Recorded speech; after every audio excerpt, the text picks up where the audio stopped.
మహాకాళీమాత ఆ కాళీమాతను ప్రతిష్ట చేయడానికి ముందు మూడవ మీద కరోనా వచ్చినప్పుడు ఈ కరోనా పోయి అందరూ సుఖ సంతోషాలతో ఉండి మన అమ్మవారి విగ్రహ ప్రతిష్ట జరగాలి. అయితే ఇక్కడ నుంచి వైష్ణవ మాత గారికి సాష్టాంగ నమస్కార యాత్ర చేద్దామని మా గురువు గారు సంకల్పం చేశారు. మా గురువు గారి మాట మహిమ చేద్దామో ఏదో అమ్మవారు అంతా అనుకరించి 8 రోజుల లాక్డౌన్ తీసేసిన పరిస్థితి ఏర్పడ్డది. అప్పుడు పోదామని అనుకుని ఇక ప్రయత్నం చేద్దామని మా ఊరు నుంచి మన్యవారి జల్లాపూర్ నుంచి ఇట్లా గౌరవపల్లి, రామాయణపేట, నాగపూర్, కాశీ, మన ఇక్కడ నుంచి మధ్యప్రదేశ్, ఢిల్లీ, హర్యానా, పంజాబ్, జమ్మూ వైష్ణవ మాత దాకా సాష్టాంగ నమస్కారం అయిపోయింది. మనం భూమి పనులు ముక్త కదా, ఆ విధంగా ఒక 17 మంది టీంతోని వైష్ణవ మాత దాకా సాష్టాంగ నమస్కార యాత్ర చేయడం జరిగింది.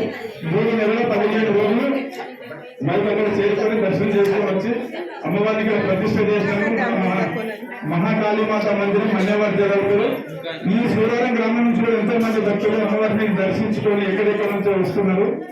అయితే గురువును నమ్మితే ఇంత మంచి జరుగుతుంది అనడానికి నేనే ఒక ఉదాహరణగా గురువు సేవలు అందరం తరించి గుణాల సంకీర్తనలు అమ్మవారిని బాగా మొత్తి అన్ని విజయాలతో ఉండాలని, అందరం సంతోషంగా ఉండాలని కోరుకుంటూ నాకు ఇచ్చిన అవకాశాన్ని మీ ముందు మాట్లాడడంతో శ్లోకం లేకపోయినా మీ అందరం కూడా చిన్న ప్రయత్నం చేయడానికి వచ్చినందుకు నన్ను అందరూ ఆశీర్వదిస్తారని కోరుకుంటూ జై కాళీమాత, శ్రీ గురుదేవులకు నమస్కారం.